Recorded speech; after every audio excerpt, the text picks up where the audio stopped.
नमस्कार विद्यार्थी मित्रांनो. आजच्या लेक्चरमध्ये आपण जे आपली सराव प्रश्नपत्रिका क्रमांक 5 यामध्ये जे उरलेले प्रश्न होते या प्रश्नांची चर्चा करणार आहे. आपण अगोदर 30 प्रश्न पूर्ण केलेले होते. 31व्या प्रश्नापासूनचे पुढचे प्रश्न आजच्या लेक्चरमध्ये आपण कव्हर करणार आहोत. पहिला प्रश्न आहे KP बरोबर 11, LO बरोबर 12, तर HS बरोबर किती. तर या ठिकाणी तुमच्या लक्षात येईल ज्यावेळेला आपण KP बरोबर 11 म्हणतो तर KP बरोबर 11 म्हटलेलं आहे, LO म्हटलं की 12 म्हटलेलं आहे आणि पुढे प्रश्न विचारलाय HS बरोबर किती.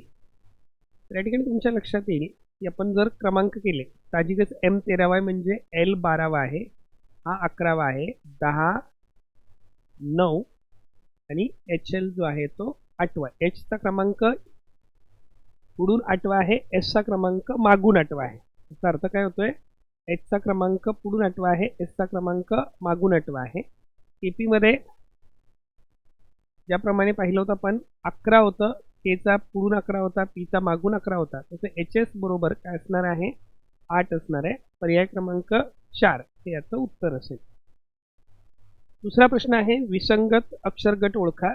याच्यामध्ये पहिला आहे HIJ, दुसरा आहे KLM, तिसरा आहे NPO, चौथा आहे QRS. जर आपण ABCD बोलत गेलो तर आपल्या लक्षात येतं ABCD EFG HIJ हे क्रमाने 3 अक्षरांचे एकत्र गट आहेत जे क्रमाने येतात. HIJ क्रम बदललेला नाही.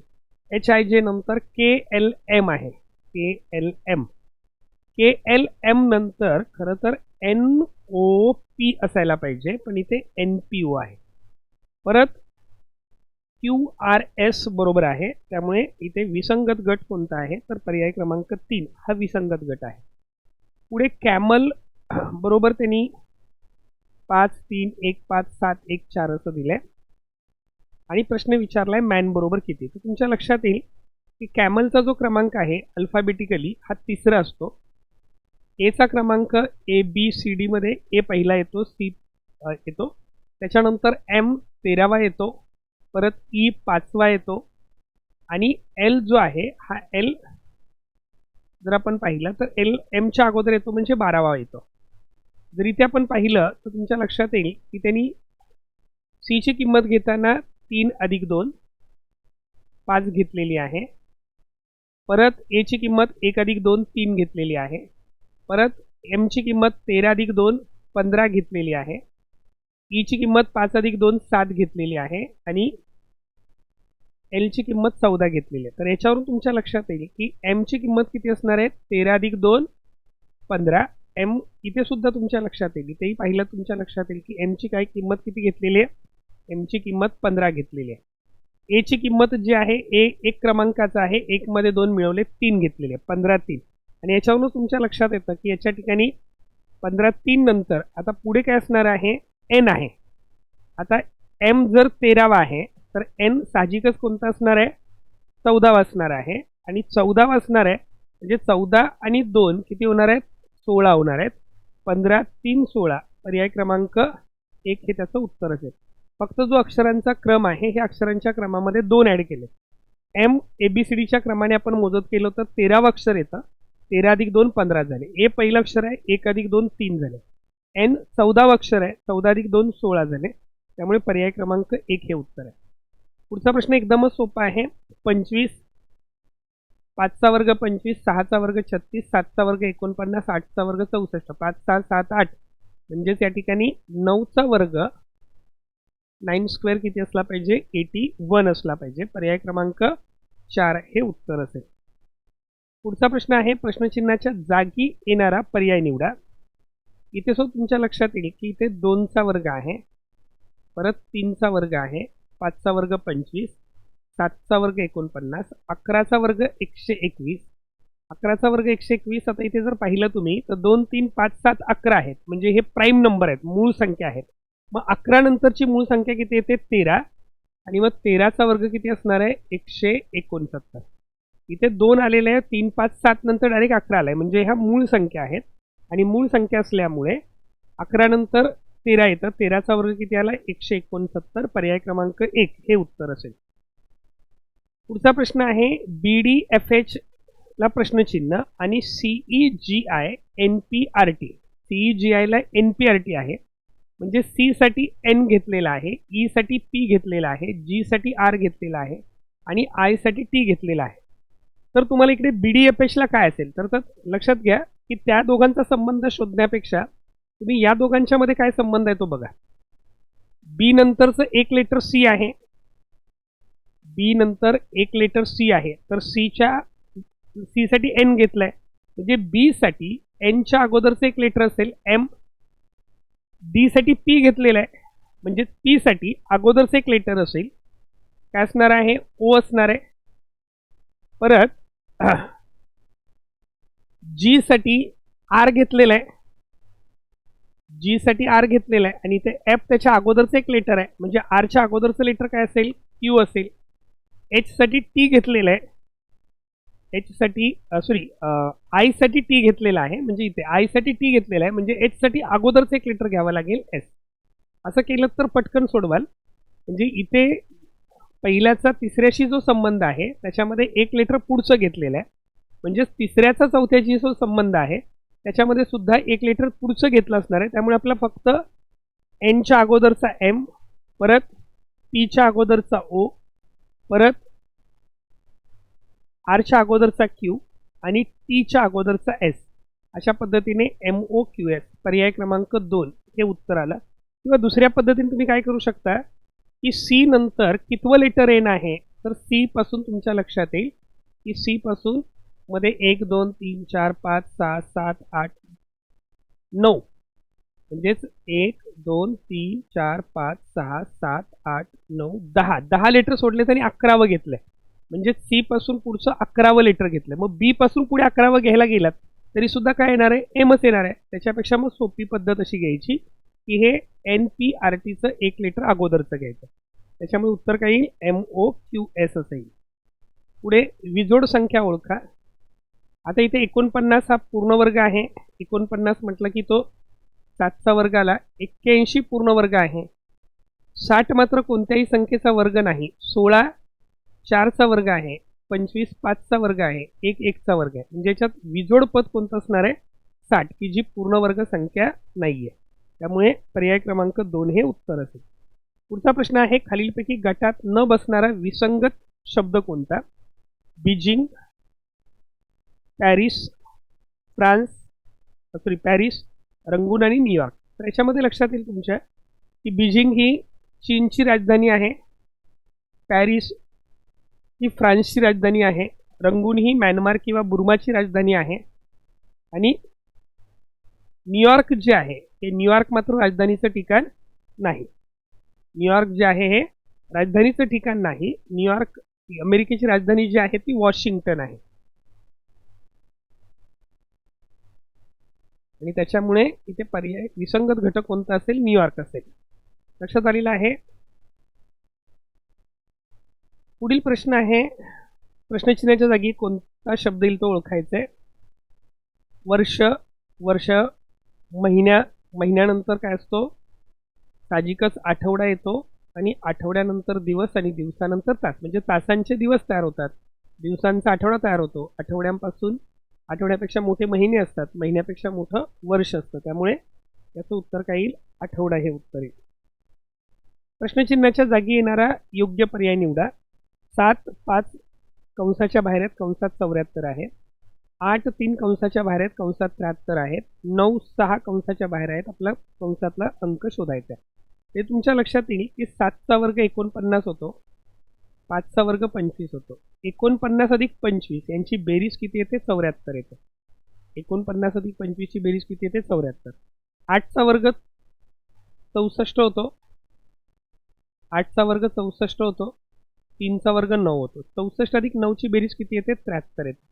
त्याप्रमाणे 9चा वर्ग 81 अधिक 6चा वर्ग 36, 7चे 7 8 आणि 3 11, 117 हे प्रश्नचिन्हाच्या जागी असले पाहिजेत. पर्याय क्रमांक 1 हे तुमचं उत्तर असेल. पुढचा प्रश्न आहे WUS ला RPN तर MKI ला किती? समसंबंधाचा प्रश्न आहे ॲनॉलॉजीवरचा. आता तुम्ही ते पाहू शकता की डब्ल्यू साठी काय घेतलेलं आहे, डब्ल्यू साठी आर घेतलेला आहे, म्हणजे मध्ये किती लेटर सोडले, 4 लेटर सोडले. यू साठी पी घेतलेला आहे, इथे सुद्धा मध्ये काय केलंय, 4 लेटर सोडलेत, 5वं लेटर घेतलं. एस साठी एन घेतलेलं आहे, म्हणजे मध्ये इथे सुद्धा काय केलंय, 4 लेटर सोडलेत आणि एन घेतलाय. मग त्याप्रमाणे एम के आयचा जर विचार केला तर एम मध्ये 4 लेटर सोडले जातील, एल के जे आय सोडला जाईल, म्हणजे काय येईल, पहिलं लेटर एच. परत के चा विचार केला, मध्ये 4 लेटर जे आय एच जी सोडलं जाईल, म्हणजे काय येईल, एफ आहे, एच एफ असं येईल. त्याच्यानंतर परत आय आहे, आय मध्ये 4 लेटर सोडले जातील, 1 2 3 4, काय असेल, डी असेल, एच एफ डी, पर्याय क्रमांक 3 हे तुमचं उत्तर असणार आहे. पुढचा प्रश्न सोपा आहे, विसंगत घटक ओळखा. वृश्चिक, सिंह, मेष, केतू. वृश्चिक, सिंह, मेष या राशी आहेत आणि केतू हा त्या राशीमध्ये आडवा येणारा, त्या वेगळ्या घरामध्ये असणारा ग्रह आहे, आणि तो ग्रह असल्यामुळे केतू त्याच्यामध्ये विसंगत घटक आहे. वृश्चिक, सिंह, मेष ही राशींची नावं आहेत. पुढे एका रांगेत जितके विद्यार्थी आहेत तेवढ्याच रांगा आहेत. वर्गात एकूण 100 विद्यार्थी आहेत, तर एकूण रांगा किती. बघा, एका रांगेत समजा x विद्यार्थी आहेत, तर रांगांची संख्या सुद्धा किती झाली, xच झाली. एका रांगेत जितके विद्यार्थी आहेत तेवढ्याच रांगा आहेत. समजा विद्यार्थी संख्या पण x मानली, विद्यार्थी संख्या x मानली, तर रांगांची संख्या सुद्धा किती असणार आहे, x असणार आहे. मग एकूण विद्यार्थी म्हणजे काय, विद्यार्थी गुणिले रांगांची संख्या बरोबर 100. याचा अर्थ x वर्ग बरोबर 100, म्हणजेच x बरोबर 10. 100 कुणाचा वर्ग आहे, 10चा, x बरोबर 10, म्हणजेच रांगा 10 असतील आणि प्रत्येक रांगेत 10 मुलं असतील, त्यामुळे 10 गुणिले 10 100 येईल. त्यामुळे पर्याय क्रमांक 1 हे उत्तर असेल. फक्त तुम्हाला 100चं वर्गमूळ घ्यायचं. ज्यावेळेला अशा स्वरूपाचा प्रश्न येईल, एका रांगेत जितके विद्यार्थी आहेत तेवढ्याच रांगा आहेत, जितके विद्यार्थी तेवढ्याच रांगा म्हटलं की आपण एकूण विद्यार्थी काढताना रांगा गुणिले विद्यार्थ्यांची संख्या करणार, आणि मग त्याच्यामुळे साहजिकच तिथे वर्गची जी किंमत आहे ती दिलेली संख्या असणार आहे. एक्स वर्ग बरोबर 100 आला, तर 100 कुणाचा वर्ग आहे, 10चा, म्हणजेच एकूण रांगा 10 असतील आणि प्रत्येक रांगेत 10 विद्यार्थी असतील, हे स्पष्ट होतं. तर एकूण रांगा किती, 10. पुढे पर्सेंटेज बरोबर त्यांनी दिले 14 23 पूर्ण संख्या दिली आहे. इथे तुमच्या लक्षात येईल की पर्सेंटेज मध्ये जी अक्षर आहेत 1 2 3 4 5 6 7 8 9 10, आणि इकडे सुद्धा 1 2 3 4 5 6 7 8 9 10, म्हणजे थोडक्यात या ठिकाणी तुम्हाला क्रमांक दिलेले असणार नाहीत, प्रत्येक लेटरशी एक अक्षर निगडीत असणार आहे. स्कोर बरोबर 8 3 9 2 4 दिले. तर टार्गेट बरोबर काय विचारले, तर आता पहिलं तुम्हाला काय करावं लागेल, बघा टार्गेट म्हणजे इथे टी ए तुम्हाला दिसतं. टी ए म्हटलं की इथे मागून तिसरं आणि चौथं अक्षर आहे, म्हणजे 5 6 आले टी ए साठी. आता आर जर पाहिला तर दोन्ही ठिकाणी तुमच्या लक्षात येईल बघा की दोन्ही अक्षरामध्ये आर जो आहे इथे 3ऱ्या क्रमांकावर आहे आणि इथे 4थ्या क्रमांकावर आहे, आणि इथे 3ऱ्या क्रमांकावर 2 आहे, इथे 4थ्या क्रमांकावर 2 आहे, म्हणजेच आर बरोबर किती आलं, 2 आला. परत जी जो आहे तो इथून सेकंड लास्ट लेटर आहे, त्याचा क्रमांक 7 आहे.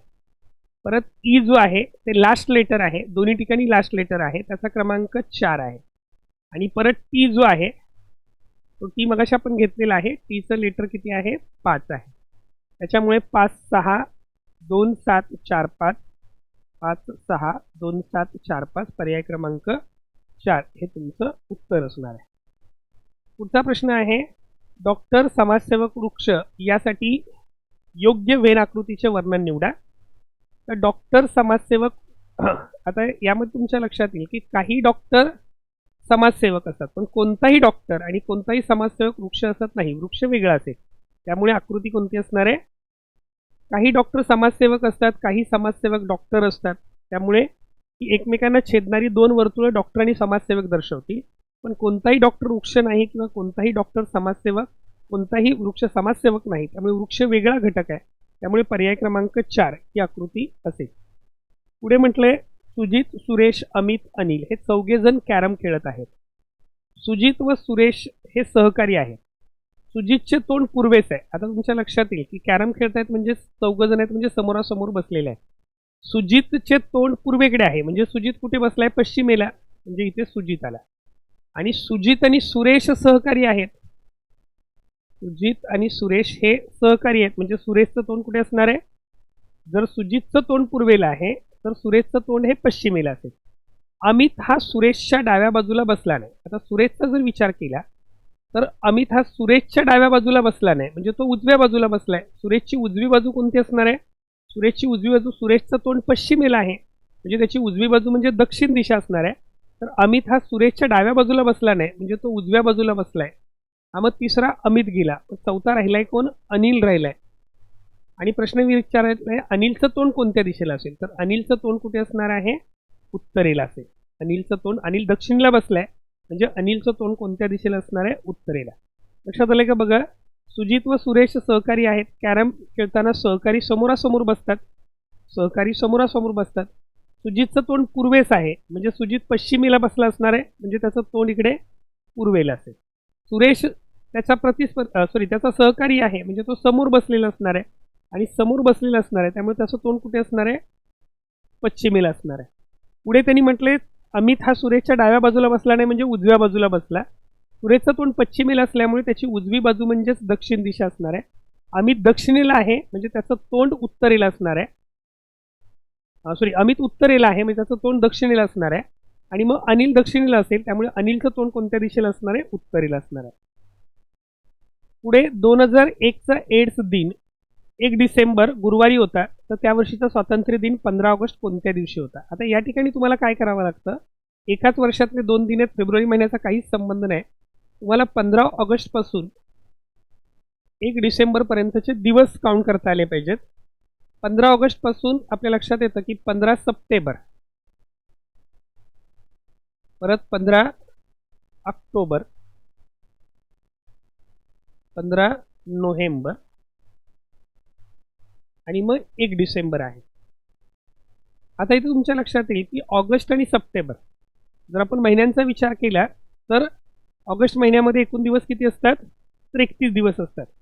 जानेवारी, फेब्रुवारी, मार्च, एप्रिल, मे, जून, इकडे पण जुलै आणि इकडे ऑगस्ट. जुलै आणि ऑगस्टमध्ये कंपल्सरी 31 दिवस असतात. म्हणजे 15 ऑगस्ट ते 15 सप्टेंबर मध्ये 31 दिवस असतील, म्हणजे विषम दिवस किती असणार आहेत? 3 असणार आहेत. एक्स्ट्रा डेज किती असतील? 3 असतील. 15 सप्टेंबर ते 15 ऑक्टोबर मध्ये 30 दिवस असतात, म्हणजे एक्स्ट्रा दिवस किती असणार आहेत? 2 असणार आहेत. आता 15 ऑक्टोबर पासून ज्या वेळेला आपण 15 नोव्हेंबर पर्यंत जातो त्याला ऑक्टोबरची 31 तारीख येते. ऑक्टोबर हा 31 दिवसांचा असतो, त्यामुळे इथे विषम दिवस किती असणार आहेत? 3 असणार आहेत. म्हणजे 15 नोव्हेंबर पर्यंत किती दिवस झाले तुमचे? इथपर्यंत 3 दिवस एक्स्ट्रा आले. आता पुढे 15 नोव्हेंबर ते 1 डिसेंबर याच्या बाबतीमध्ये तुमच्या लक्षात येईल की 15 नोव्हेंबर ते 30 नोव्हेंबर पर्यंत, नोव्हेंबर हा 30 दिवसांचा असणार आहे, ते 15 दिवस, आणि 1 डिसेंबरचा 1 असे 16 दिवस येतील. 16 दिवस येतील. 16 आणि 3 19, 19 आणि 2 21, 21 आणि 3 24. जर 24ला पण 7नी भागला तर 7 त्रिक 21, बाकी उरेल 3, म्हणजे 3 वार पुढे जातील. 3 वार पुढे जातील याचा अर्थ आपल्याला काय झालेला आहे? 1 डिसेंबरचा वार दिलाय. 1 डिसेंबरचा वार कुठला आहे? गुरुवार. म्हणजे आपल्याला 3 वार मागे यावं लागेल. 3 वार मागे यावं लागेल म्हणजे बुधवार पहिला वार असेल, मंगळवार दुसरा वार असेल, आणि सोमवार हा तिसरा वार असेल. त्यामुळे याचं उत्तर किती काय असणार आहे? सोमवार असेल. किंवा तुम्ही काय करू शकता? 15 ऑगस्ट ते 15 सप्टेंबर हे 31 दिवस, 15 सप्टेंबर ते 15 ऑक्टोबर हे 30 दिवस, 15 ऑक्टोबर ते 15 नोव्हेंबर हे 31 दिवस. असे डायरेक्ट जरी केलेत तरी चालतील. 15 ऑगस्ट ते 15 सप्टेंबर, ऑगस्ट 31 दिवसाचा आहे म्हणून 31 दिवस. 15 सप्टेंबर ते 15 ऑक्टोबर, सप्टेंबर 30 दिवसाचा आहे त्यामुळे 30 दिवस. 15 ऑक्टोबर ते 15 नोव्हेंबर, ऑक्टोबर 31 दिवसाचा असल्यामुळे 31 दिवस, आणि परत उरलेले 15 नोव्हेंबर पर्यंत पासून ते 30 नोव्हेंबर पर्यंतचे 30 दिवस, 15 दिवस, आणि 1 डिसेंबरचा 1. यांची जरी बेरीज केली तर तुमच्या लक्षात येईल 6 आणि 1 7, 7 आणि 1 8, 3 आणि 1 4, 4 आणि 3 7, 7 आणि 3 10, 3 आणि 1 4, 4 आणि 3 7, 7 आणि 3 10. 108ला तुम्ही 7नी भागलात तर 7 1 7, बाकी उरली 3 वरून घेतले 8, 7 35. इथे सुद्धा तुमच्या लक्षात येईल की बाकी 3च उरेल. बाकी 3 उरते म्हणजे तुम्हाला 3 दिवस मागचे घ्यायचे. गुरुवारी 1 डिसेंबरला जर गुरुवार आहे तर गुरुवारच्या मागचे म्हणजे पहिला दिवस बुधवार, दुसरा दिवस मंगळवार आणि तिसरा दिवस सोमवार. त्यामुळे याचं उत्तर काय असणार आहे? सोमवार हे याचं उत्तर असेल. पुढे सुबोध हा अमोघपेक्षा 10 वर्षांनी मोठा आहे. सुबोध हा अमोघपेक्षा 10 वर्षांनी मोठा आहे. 10 वर्षानंतर त्यांचे एकूण वय 40 वर्ष असेल. म्हणजे समजा आत्ता आपण सुबोध हा अमोघपेक्षा 10 वर्षांनी मोठा आहे. अमोघचं वय x वर्ष मानलं तर सुबोधचं वय किती होणार आहे? x अधिक 10 होणार आहे. आणि 10 वर्षानंतर सुबोधचं वय किती होईल? अधिक 10 होईल. आणि अमोघचं वय सुद्धा अधिक 10 होईल आणि यांची बेरीज 40 होते. आता इथे तुमच्या लक्षात येईल की x अधिक x 2x असतील. हे 10 आणि 10 20 आणि 10 30 असतील. बरोबर किती आले? 40. 2x अधिक 30 बरोबर 40. म्हणजे 2x बरोबर 40 वजा 30. 2x बरोबर किती होतील तुमचे? 10. म्हणजे x बरोबर 5 आहे. x बरोबर 5 याचा अर्थ अमोघचं आजचं वय किती आलं? 5 वर्ष. अमोघचं आजचं वय किती आलं? 5 वर्ष आलं. तर सुबोधचं आजचं वय किती? तर सुबोधचं आजचं वय 5 अधिक 10 15 वर्ष. सुबोधचं आजचं वय किती असणार आहे? x अधिक 10 असणार आहे. x अधिक 10 म्हणजेच 5 अधिक 10 15 असणार आहे. किंवा तुम्ही पडताळा करून सुद्धा बघू शकता. बघा, सुबोध 15 वर्षाचा आहे आणि तो अमोघपेक्षा 5 वर्षांनी मोठा आहे. म्हणजे अमोघ किती वर्षात झाला? 5 वर्षात झाला. 15 आणि 5 20 वर्ष झाली. आणि परत 10 वर्ष अधिक 10 मिळवले. दोघांचं वय 10 वर्षांनी वाढणार आहे ना. त्या सगळ्यांची बेरीज 40 येते. म्हणजे पहिल्या ऑप्शनमध्येच तुम्हाला उत्तर मिळेल. म्हणजे उलटं तुम्ही पडताळा घेऊन सुद्धा हे सोडवू शकता. समजा अमोघ 15 वर्षाचा आहे, सुबोध 15 वर्षाचा आहे, तर अमोघ त्याच्यापेक्षा 10 वर्षांनी लहान असणार आहे. त्यामुळे तो 5 वर्षाचा झाला. 15 आणि 5 20 झाले आणि परत आणखी 10 वर्षांनी म्हणजे दोघांचे वय 10 वर्षांनी वाढलं असेल. किती होईल? 40 होईल. त्यामुळे पर्याय क्रमांक 1 हे तुमचं उत्तर आहे. 15 वर्षापूर्वी सतीशचे वय 35 होते. अजून किती वर्षांनी तो 60 वर्षाचा होईल? बघा, 15 वर्षापूर्वी सतीशचं वय 35 होतं. म्हणजे आजचं वय किती झालं? 35 अधिक 15. आजचं वय किती झालं? 35 अधिक 15 50 वर्ष झालं. अजून किती वर्षांनी तो 60 वर्षाचा होईल? तर साहजिकच 60 वर्ष 10 वर्षानंतर अजून किती वर्षानंतर 60 वर्ष होणार आहे? तर 60 वजा 50 तुम्हाला करावे लागतील. म्हणजे 10 वर्षानंतर तो 60 वर्षाचा होईल. पर्याय क्रमांक 4 हे उत्तर असेल. 15 वर्षापूर्वी त्याचं वय 35 होतं म्हणजे आजचं 35 अधिक 15 50 झालं. आणि मग किती वर्षानंतर? तर 60 वजा 50 केल्यावर तुम्हाला उत्तर किती मिळेल? 10.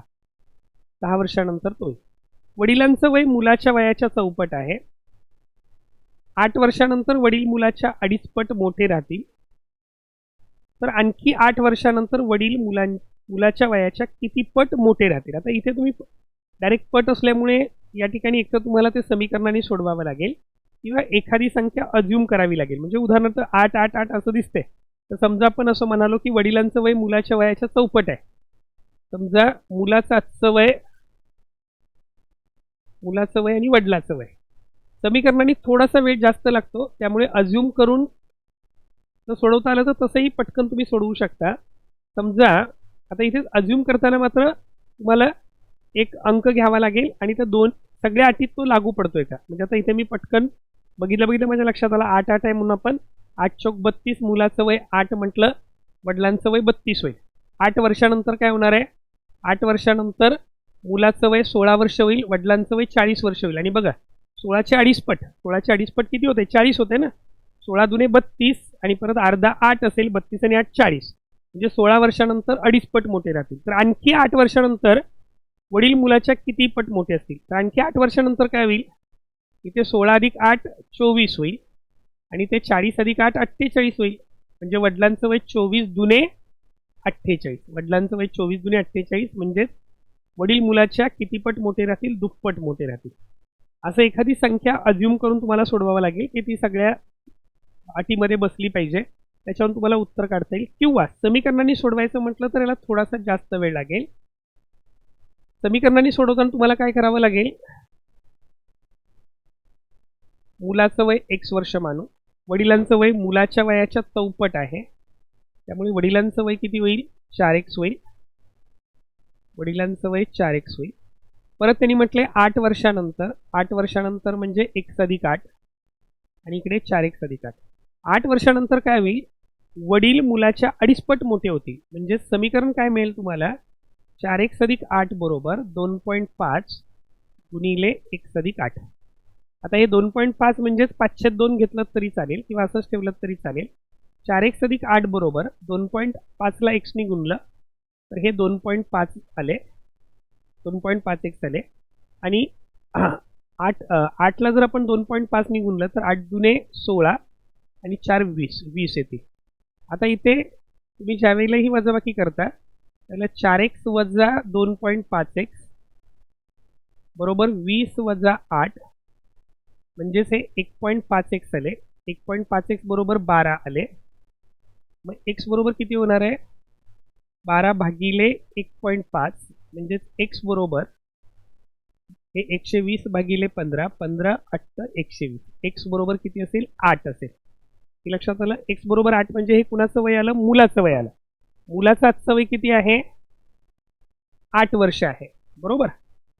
आता मुलाचं आजचं वय 8 वर्ष आहे. वडिलांचं 8 चोक 32 वर्ष होणार. 8 वर्षानंतर किती होणार, 8 आणि 8 16 आणि परत 32 आणि 8 40. पण त्यांनी विचारले आणखी 8 वर्षानंतर. मग 16 आणि 8 24, 40 आणि 8 48, 24 दुने 48 दुप्पट. असं समीकरणाने पण सोडवू शकता. पुढे बघा, प्रदीप, प्रकाश, प्राची, प्रज्ञा ही भावंडे आहेत. प्रदीप, प्रकाश, प्राची, प्रज्ञा ही भावंडे आहेत. प्राचीचे वय प्रज्ञाच्या वयाच्या दीडपट आहे. प्रदीपचे वय प्राचीच्या वयाच्या दुप्पट आहे. प्रकाशचे वय प्रज्ञाच्या वयाच्या तिप्पट आहे. तर या चौघात जुळी भावंड कोणती. इथे इलिमिनेशन मेथड वापरा. तुम्ही जर परत हे नातेसंबंध वगैरे काढायला गेलात, त्यांची वय काढायला गेलात तर तुमचा वेळ जास्त लागेल. इलिमिनेशन मेथड वापरा. पहिलं वाक्य काय म्हटलंय बघा, प्राचीचं वय प्रज्ञाच्या वयाच्या दीडपट आहे. म्हणजे प्राची प्रज्ञापेक्षा मोठी आहे. म्हणजेच प्राची आणि प्रज्ञा ह्या जुळ्या बहिणी असू शकत नाहीत. कारण प्राचीचं वय प्रज्ञाच्या वयाच्या दीडपट आहे, त्यामुळे प्राची प्रज्ञा कट झाली. प्रदीपचं वय प्राचीच्या वयाच्या दुप्पट आहे. प्रदीप प्राचीपेक्षा मोठा आहे म्हणजे ती जुळी नाही आहेत. बरोबर. आणखी एक ऑप्शन कट झाला. प्रकाशचं वय प्रज्ञाच्या वयाच्या तिप्पट आहे म्हणजे प्रकाश प्रज्ञापेक्षा मोठा आहे म्हणजे ती जुळी नाही आहेत. 3 ऑप्शन तुमचे असेच इलिमिनेट झाले. कसलंही कॅल्क्युलेशन न करता तुम्ही उत्तरापर्यंत याल. प्रदीप आणि प्रकाशी काय आहेत, जुळी भावंड आहेत. प्रदीप आणि प्रकाशी जुळी. दिल्या माहितीवरूनच लक्षात येते प्राचीचं वय प्रज्ञाच्या वयाच्या दीडपट आहे. इथे तुम्ही कॅल्क्युलेशन करत बसलात तर उत्तर येईल तुम्हाला, पण त्याच्यामध्ये तुमचा विनाकारण खूप वेळ जाईल. पण हे अगदी आपण काही सेकंदामध्ये उत्तर काढू शकतो. प्राचीचं वय प्रज्ञाच्या दीडपट आहे म्हणजे आपल्या लक्षात येतं की प्राची आणि प्रज्ञा जुळ्या बहिणी नाहीत. प्रदीपचं वय प्राचीच्या वयाच्या दुप्पट आहे, याचा अर्थ प्रदीप आणि प्राची ही जुळी भावंड नाहीत. प्रकाशचं वय प्रज्ञाच्या वयाच्या तिप्पट आहे म्हणजे प्रकाश प्रज्ञा जुळी नाही आहेत. मग राहिला एकच ऑप्शन, प्रदीप प्रकाशी काय असणार आहेत, जुळी भावंड असतील. 4 वाजता घड्याळातील काठ्यामध्ये किती मापाचा कोन असतो. तर याच्यामध्ये आपल्याला माहिती आहे की ज्यावेळेला घड्याळाचा काठा आपण पाहतो त्यावेळेला संपूर्ण घड्याळ जे आहे हे 12 भागामध्ये विभागलेलं असतं. इथे 12 असतील, इथे 3 असतील, इथे 6 असतील, 9 असतील. प्रत्येक घड्याळ जे आहे हे 12 तासामध्ये विभागलेलं असतं. त्याच्यामुळे प्रत्येक घरातलं जे अंतर आहे 12 पासून 1 मध्ये संपूर्ण घड्याळ किती अंशात असणार आहे, 360 अंशाचं. 360 अंश भागिले 12 म्हणजे प्रत्येक एका तासामध्ये घड्याळाचा काठा किती अंश फिरतो, 30 अंश फिरतो. 4 वाजलेले आहेत, 4 वाजलेले आहेत याचा अर्थ साहजिकच काय होणार आहे, 4 वाजता तुमचा तास काठा जो आहे, 4 वाजता तुमचा तास काठा जो आहे तो 4 वर असणार आहे. आणि जो मिनिट काठा आहे हा मिनिट काठा साहजिकच कशावर असणार आहे, 12 वर असणार आहे. आणि त्याच्यामुळे मग काय होईल की इथे 12 ते 1 30 अंश असतील, 1 ते 2 30 अंश असतील, परत 2 ते 3 30 अंश असतील आणि हे 30 अंश. असे एकूण 4 तास होत आहेत. एका तासाला तो 30 अंश पुढे जातोय. 30 अंश गुणिले 4 120 अंश. किंवा समजा कोणत्याही 2 काठ्यामधलं जर सूत्र अंशात्मक कोन काढायचं तर आपण सूत्र वापरतो 30h वजा 11/2 मिनिटे. 30h वजा 11/2 मिनिटे. एक्झॅक्ट 4 वाजलेले आहेत त्यामुळे 30 गुणिले 4 असेल. मिनिटं 0 आहेत त्यामुळे 11/2 गुणिले 0, 30 चोक 120 वजा 0 म्हणजेच किती अंश होतील, 120 अंश होतील. जर समजा तुम्हाला तास आणि मिनिट दिले असतील तर आपण सूत्र काय वापरतो, 30h वजा 11/2 म्हणजे h म्हणजे तास आणि m म्हणजे मिनिटं. या सूत्रामध्ये किमती काढून सुद्धा आपल्याला कोन काढता येतो, पण इथे तुम्हाला पूर्ण वेळ दिलाय, त्याच्यामुळे फक्त जेवढे तास होतील तेवढ्यांना 30 ने गुणायचं. 30 चोक किती येईल? 120 अंशाचा कोन होईल. 9 वाजता तास काटा व मिनिट काटा यांच्यामध्ये किती अंशाचा कोन असेल? तर 9 वाजता पण आपल्याला माहिती आहे. 9 वाजता जर आपण विचार केला तर साहजिकच काय होणार आहे? तास काटा जो आहे हा 9 वर असणार आहे आणि मिनिट काटा 12 वर असणार आहे. म्हणजे यांच्यामध्ये बरोबर काटकोन असणार आहे. काटकोन म्हणजे किती अंशाचा कोन असेल? 90 अंशाचा कोन असेल. पुढे बघा, एका वर्गात 60 विद्यार्थी आहेत. त्यापैकी 35 विद्यार्थी गणित विषयाचा अभ्यास करतात, 20 विद्यार्थी गणित व रसायनशास्त्राचा अशा दोन्ही विषयांचा अध्ययन करतात. ही माहिती लक्षात घेता केवळ रसायनशास्त्राचा अभ्यास करणाऱ्या विद्यार्थ्यांची संख्या किती? बघा, आता एका वर्गात एकूण 60 विद्यार्थी आहेत. एकूण विद्यार्थी 60. त्यापैकी 35 विद्यार्थी गणित विषयाचा अभ्यास करतात. गणित विषयाचा अभ्यास करणारे विद्यार्थी किती आहेत? 35 आहेत. परत 20 विद्यार्थी गणित व रसायनशास्त्राचा अभ्यास करतात. 20 विद्यार्थी जे आहेत हे गणित व रसायनशास्त्राचा अभ्यास करतात. तर ही माहिती लक्षात घेता रसायनशास्त्र अभ्यासणाऱ्या विद्यार्थ्यांची संख्या किती?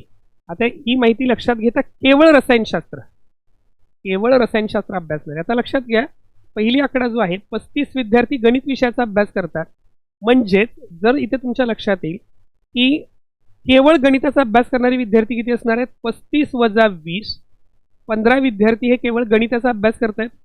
म्हणजे जे एकूण 60 विद्यार्थी आहेत त्याच्यामध्ये काय असणार आहे? गणित अधिक रसायनशास्त्र अधिक दोन्ही बरोबर किती असणार आहेत? 60 विद्यार्थी असणार आहेत. फक्त गणिताचा अभ्यास करणारे किती विद्यार्थी आहेत? 15. फक्त रसायनशास्त्राचा अभ्यास करणारे विद्यार्थी आपल्याला काढायचे. दोन्ही विषयांचा अभ्यास करणारे किती आहेत? 20 आहेत. आणि एकूण किती आहेत? 60. मग 15 आणि 20 35. x अधिक 35 बरोबर 60. म्हणजे x बरोबर 60 वजा 35 किती होतील? 25 विद्यार्थी जे आहेत हे फक्त कशाचा अभ्यास करतात? रसायनशास्त्राचा. 25 विद्यार्थी फक्त रसायनशास्त्राचा अभ्यास करतात. 15 विद्यार्थी फक्त गणिताचा अभ्यास करतात. 25 आणि 15 40 झाले आणि 40 आणि 20 किती होणार आहे? 60. त्यामुळे 60 वजा 35 किती झाले? 25. पर्याय क्रमांक 3 हे उत्तर असेल. हा, रसायनशास्त्राचा एकूण अभ्यास करणारे विद्यार्थी किती असा जर प्रश्न विचारला तर मात्र 25 अधिक 20 किती होतील? 45 होतील.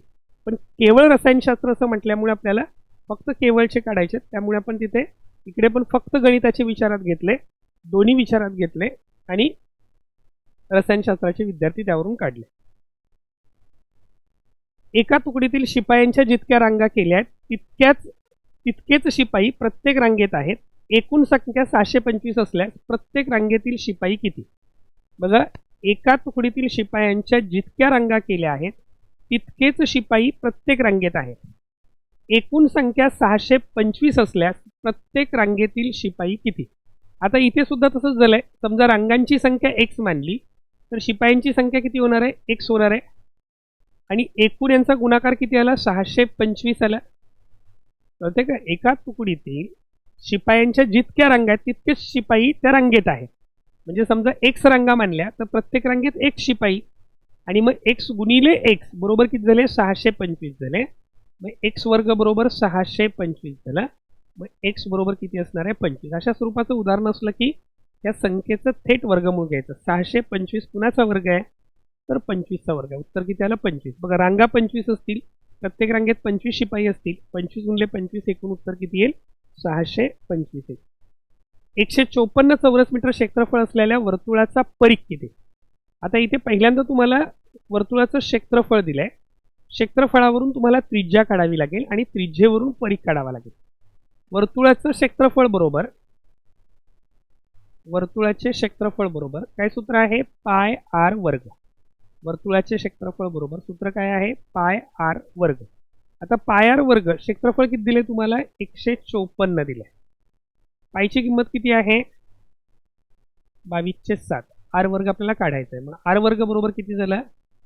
154 गुणिले 7/22. 154 गुणिले 7/22. 22 एक्के 22 22 7 154, आर वर्ग बरोबर 7 7 49, 49 कोणाचा वर्ग आहे 7चा वर्ग आहे, आर बरोबर 7 आला. म्हणजे क्षेत्रफळावरून तुम्हाला त्रिज्या मिळाली, त्रिज्या किती आली 7 आली. वर्तुळाचे क्षेत्रफळ बरोबर पायर वर्ग सूत्र आहे. क्षेत्रफळ किती 154, पायची किंमत किती घेतो आपण 22/7 घेतो. 22/7चं पक्षांतर काय केलं 7/22 केलं. 22 1 22, 22 7 154, 7 7 49 आला. 49 कुणाचा वर्ग आहे 7चा वर्ग आहे. त्यामुळे त्रिज्या आर 7 आली. मग वर्तुळाचा परिघ काय सूत्र आहे, वर्तुळाचा परिघ बरोबर सी बरोबर 2 पाय आर.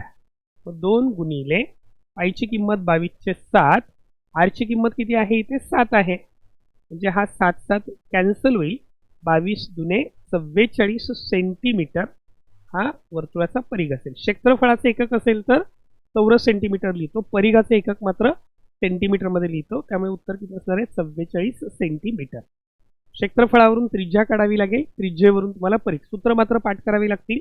वर्तुळाचं क्षेत्रफळ बरोबर पायर वर्ग सूत्र आहे, वर्तुळाचा परिघ बरोबर सी बरोबर 2 पायर सूत्र आहे. पुढचा प्रश्न आहे, एका गोलाची त्रिज्या 14 सेमी आहे तर त्याचे घनफळ किती घन सेंटीमीटर. आता गोलाचे घनफळ बरोबर आपण सूत्र काय वापरतो, गोलाचे घनफळ बरोबर सूत्र काय आहे 4/3 पायार घन. 4/3 पायार घन. इथे तुमच्या लक्षात येईल की त्यांनी पर्याय देताना वेगळ्या दिल्या आहेत. 4/3 पायार घन.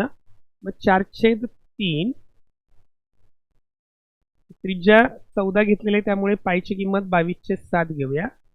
आर घन म्हणजे 14चा घन, 14चा घन म्हणजे 14चा 3 वेळा गुणाकार. हे तर लक्षात आलं. 4/3 पायची किंमत 22/7 घेतली कारण आरची किंमत 14 आहे. 14चा घन म्हणजे 14चा 3 वेळा गुणाकार. इथे तुमच्या लक्षात येईल 7 1 7, 7 2 14. आता जर इथे विचार केला तुम्ही पहिल्या पर्यायाकडे थोडंसं फोकस केलं तर तुमच्या लक्षात येईल किंवा सगळा गुणाकार करत बसायचं नाही, सगळे पर्याय बघायचे. आता याच्यामध्ये तुमच्या लक्षात येईल की 4 आणि 4 4 चौक 16, 16 दुने 32, 32 दुने 64, परत 64चं 4 आलं, 4 चौक 16 म्हणजे एक स्थानी 6 असला पाहिजे. एक स्थानी 6 असणारा एक पहिला पर्याय आहे आणि हा चौथा आहे, म्हणून तुम्हाला थोडासा गुणाकार करावा लागेल. किती होतील 14 गुणिले 14 196 आले. परत हे 22 चौक 88 आणि 176 आले. 176 गुणिले 196 इथे लक्षात येतं आपल्या की साहजिकच हा जो गुणाकार आहे हा नक्कीच 31,366 पेक्षा मोठा असला पाहिजे, कारण 2 3 अंकी संख्यांचा गुणाकार करतोय म्हणजे तो नक्कीच 5 अंकी असणार नाही. नक्कीच तो 5 अंकी असणार नाही. त्यामुळे साहजिकच पर्याय क्रमांक 1 हे उत्तर असेल. तरी पण समजा तुम्ही कॅल्क्युलेशन करून पाहिलं तर तुमच्या लक्षात येईल की हा गुणाकार किती येतोय 176 गुणिले 196 यांचा गुणाकार 34,496 येतो आणि ते छेदातले 3 म्हणजे हा पूर्ण अंशाचा गुणाकार 14चा वर्ग 196 झाला, 22 दुने 44, 44 चौक 176 झाले. हा जो गुणाकार आहे हा 34,496 वाला भागिले 3 पर्याय क्रमांक 1 हे उत्तर असणार आहे आणि हे सेंटीमीटरचा घन किंवा घन सेंटीमीटरचं एकक असेल. पुढे बघा, रस्त्याच्या कडेला 20 खांब आहेत. 2 खांबातील अंतर 2 मीटर असेल तर पहिल्या व 20व्या खांबातील अंतर किती. कसं होतं बघा, जर समजा आता 3 खांब आहेत तर यांच्यामध्ये अंतर कितीच असतं, अंतराचे तुकडे 2च होतात बरोबर. समजा 4 खांब आहेत तर मधल्या अंतराचे तुकडे किती होत आहेत 3 होत आहेत. मग साहजिकच 20 खांब आहेत म्हणजे त्या अंतराचे तुकडे जे आहेत, मधले जे तुकडे आहेत हे तुकडे किती होणार आहेत, प्रत्येकाला एक तुकडा कमी होतो, तुकडे 19 तुकडे होणार आहेत. रस्त्याच्या कडेला 20 खांब आहेत, खांब लावल्यामुळे होणारे जे अंतराचे तुकडे आहेत हे तुकडे किती होणार आहेत 19 होणार आहेत, कारण एक तुकडा नेहमी कमी होतो. 2 खांब आहेत तर मध्ये एकच तुकडा होतो, 3 खांब आहेत तर मध्ये 2 तुकडे होतात, 4 खांब आहेत तर मध्ये 3 तुकडे होतात. तसं 20 खांब आहेत म्हणजे एकूण तुकडे किती होणार आहेत 19 होणार आहेत आणि 2 खांबांतलं अंतर 2 मीटर आहे, त्यामुळे 19 दुने 38 मीटर. तर पहिल्या व 20व्या खांबातलं अंतर किती असणार आहे हे 38 मीटर असणार. पुढे बघा, 8 रुमाल व 6 टॉवेल्स यांची एकूण किंमत 172 रुपये आहे. 8 रुमालांची किंमत x मानू, रुमाल x मानू आणि टॉवेल्सची किंमत वाय मानू. टॉवेल्सची किंमत वाय मानू. तर तुमच्या लक्षात येईल की 8 रुमालांची किंमत किती येणार 8x, 6 टॉवेलची किंमत किती होणार 6y, बरोबर किती आलं 172 आलं. परत 6 रुमाल व 8 टॉवेल्स आहेत. 6 रुमालांची किंमत 6x, 6 टॉवेलची किंमत किती होणार आहे सॉरी 8 टॉवेल आहेत. हां, हे तुम्ही इयत्ता 10वीला पहिल्याच एक्सरसाइजमध्ये या स्वरूपाची उदाहरणं शिकलेली आहेत. 6 रुमालची किंमत 6x होईल, 8 टॉवेलची किंमत किती होईल 8y होईल. मग 6x अधिक 8y बरोबर किती आलं 192 आलं. काय दिसतं याच्यामध्ये तुम्हाला पहिल्या समीकरणातला एक्सचा सहगुणक आणि दुसऱ्या समीकरणातला वायचा सहगुणक समान आहे. दुसऱ्या समीकरणातला एक्सचा सहगुणक आणि वायचा सहगुणक हे समान आहेत, म्हणजे तिरके समान आहेत. मग अशा वेळेला आपण काय करतो एकदा बेरीज करतो आणि एकदा वजाबाकी करून दोन समीकरणं काढतो. हे समीकरण 1 झालं, हे समीकरण 1 झालं, हे समीकरण 2 झालं. समीकरण 1 आणि 2 मध्ये तुमच्या लक्षात येईल की जर आपण ही बेरीज केली, पहिल्यांदा समीकरण 1 व 2 ची बेरीज करू. समीकरण 1 अधिक समीकरण 2 केलं तर काय होणार आहे 6x अधिक 8x 14x होतील, अधिक हे 14y होतील, 2 आणि 2 4, 7 आणि 9 16, 364 झालं. मग संपूर्ण समीकरणाला आपण 14 ने भागलं तर साहजिकच काय होईल 14x छेद 14, 14y छेद 14, 364 छेद 14. इथे 14 14 तुमचे निघून जातील. 14 1 14, 14 दुने 28, 14 दुने 28, बाकी उरली 8, वरून घेतले 4, 14 84. म्हणजे पहिलं समीकरण तुम्हाला पुढचं काय मिळेल x अधिक y बरोबर 26 हे समीकरण 1 मिळालं. x अधिक y बरोबर 26 हे समीकरण 1 मिळालं. परत दोन्ही समीकरणांची वजाबाकी केली. समीकरण 1 आणि म्हणजे समीकरण 3 मिळालं, सॉरी, हे समीकरण 1 आणि समीकरण 2 ची वजाबाकी केली. समीकरण 1 आणि समीकरण 2 ची वजाबाकी केली तर 8x मधून 6x गेले, किती उरतील 2x. 6y मधून इथे आपण वजा चिन्ह आहे असं गृहीत धरतो, 6y मधून 8y गेले तर किती असणार आहे तिथे हे वजा 2y येते. 6y मधून 8y गेले वजा 2y येते आणि 172 वजा 92 वजा 20 होते. परत आपण इथे 2 नी भागलं की साहजिकच इथे x येईल, इथे y येईल आणि इथे वजा 10 होईल. हे समीकरण 4 झालं. आता तुम्हाला xy ची किंमत काढताना काय करावं लागेल समीकरण 3 आणि 4 ची बेरीज करावी लागेल. जर समीकरण 3 आणि 4 ची बेरीज केली, बघा इथे समीकरण 3, हे समीकरण 3 आणि हे समीकरण 4 या दोघांची बेरीज केली तर x अधिक x किती होणार आहे 2x होणार आहे. हा अधिक y आणि हा वजा y निघून जाईल. 26 वजा 10 किती होतील 16 होतील. म्हणजेच x बरोबर किती असणार आहे 16 भागिले 2, x बरोबर किती असेल 8. x बरोबर 8 आहे तर तीच किंमत समजा आपण या पहिल्या समीकरणामध्ये भरली तर साहजिकच काय आहे x अधिक y बरोबर 26 आहे. x अधिक y बरोबर 26 आहे. 8 अधिक y बरोबर 26, म्हणजेच y बरोबर 26 वजा 8, y बरोबर किती येतील 18 येतील. म्हणजे एका रुमालाची किंमत किती रुपये असणार आहे 8 रुपये. एका रुमालाची किंमत किती असणार आहे 8 रुपये आणि एका टॉवेलची किंमत किती असणार आहे 18 रुपये. 8 आणि 18 हे असं उत्तर मिळेल. पण मित्रांनो या पद्धतीने उदाहरण सोडवताना आपल्याला बऱ्याचदा बराच वेळ जातो, कारण काय करावं लागतंय त्या ठिकाणी तुम्हाला दोन समीकरणांची बेरीज करावी लागते, तिसरं समीकरण काढावं लागतंय, दोन समीकरणांची वजाबाकी करावी लागते, चौथं समीकरण काढावं लागतंय आणि मग परत उत्तरापर्यंत पोहोचावं लागतं. या क्रियेला खूप वेळ जातो. याच्यापेक्षा पर्यायावरून जर गेलात तर तुम्ही पटकन पोहोचू शकता. म्हणजे आता इथे बघा समजा 8 रुमाल आहेत तर 8 9 किती झाले 8 9 72 रुपये झाले आणि 17 102 झाले. म्हणजेच 102 अधिक 72 किती झाले 174. म्हणजे हा पर्याय उत्तर असू शकणार नाही हे लक्षात येतं. परत इथे 18 रुपये आहेत. 18 8 144 झाले आणि 8 48 झाले. 144 आणि 48 केलं तर 192 होत आहे. म्हणजे 172 हे उत्तर येत नाही. त्यामुळे हा पर्याय क्रमांक 2 हे उत्तर असणार नाही. पुढे तुम्ही पाहिलात तर इथे तुमच्या लक्षात येईल 8 8 64 होतील, 8 8 64 होतील आणि 18 108 होतील. 64 अधिक 108 केले की उत्तर किती येते 172 येते. नक्की समजतंय का बघा.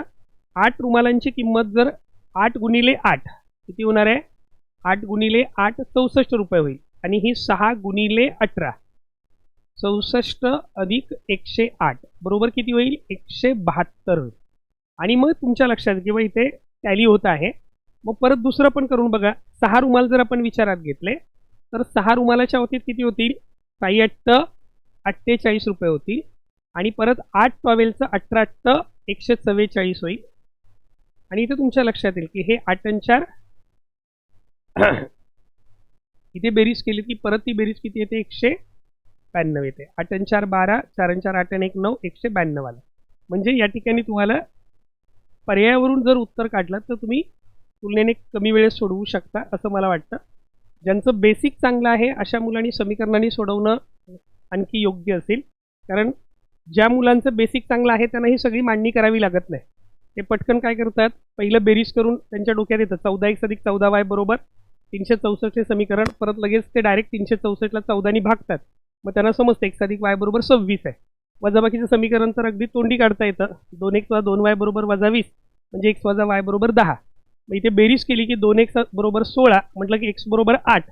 पटकन आपण तिसऱ्या पर्यायावर पोहोचू शकतो. पण ज्यांचं बेसिक चांगलं आहे त्या मुलांनी ही पहिली मेथड वापरली तरी चालेल. पण ज्यांचं बेसिक किंवा ज्यांना समीकरण सोडवताना थोडीशी अडचण वाटते अशा विद्यार्थ्यांनी पर्यायावरून हे उत्तर काढू शकतात.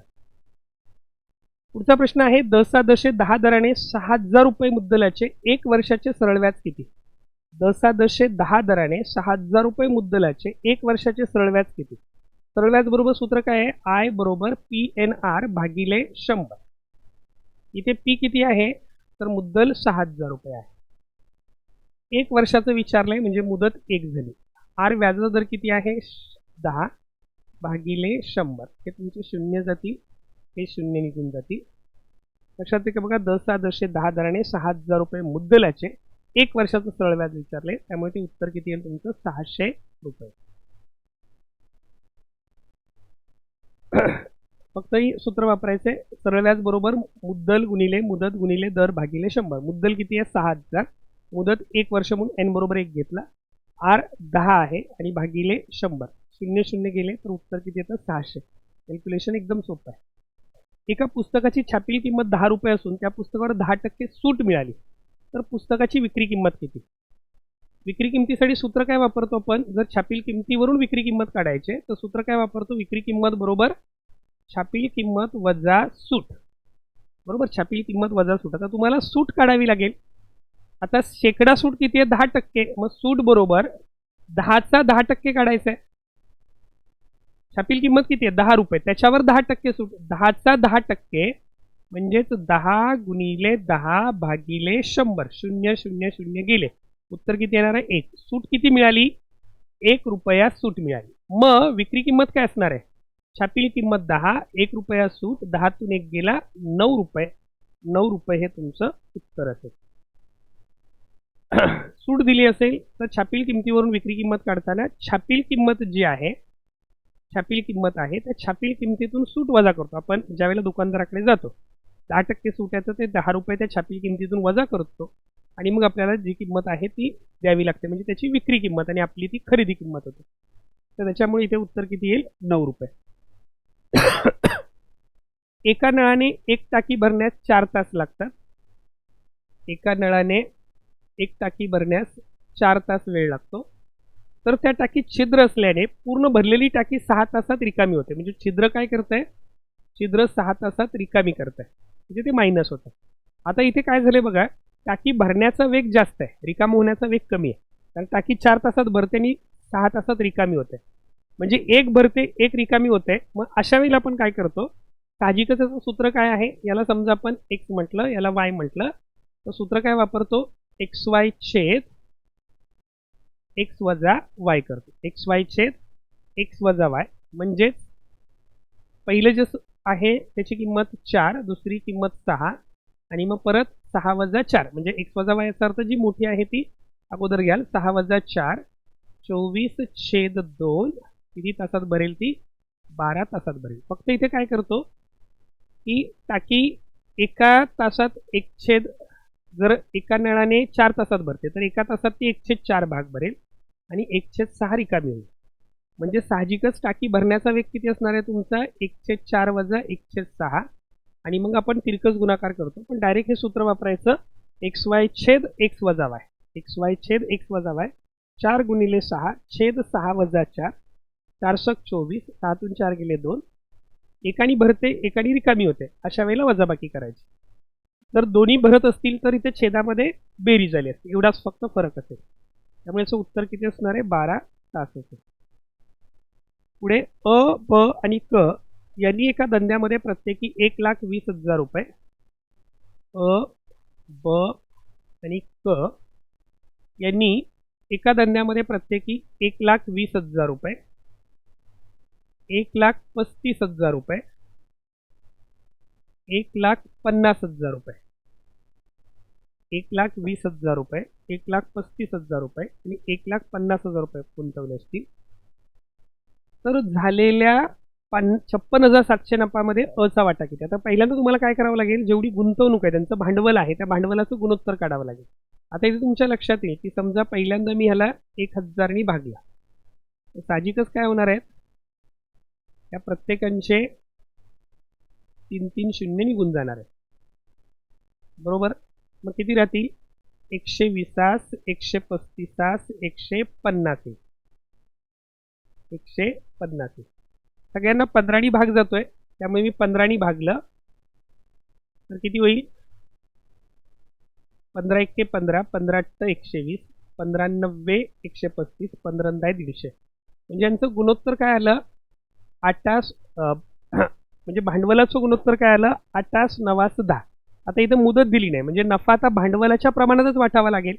याचा अर्थ काय होतोय अ ला 8 भाग नफा मिळेल ब ला 9 भाग नफा मिळेल आणि क ला 10 भाग नफा मिळेल. अ ला 8 भाग मिळेल ब ला 9 भाग मिळेल आणि क ला 10 भाग मिळेल. आता हे एकूण भाग किती झाले एकूण भाग किती झाले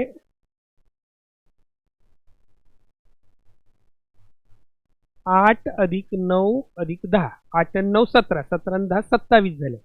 एकूण भाग किती झाले 27 झाले.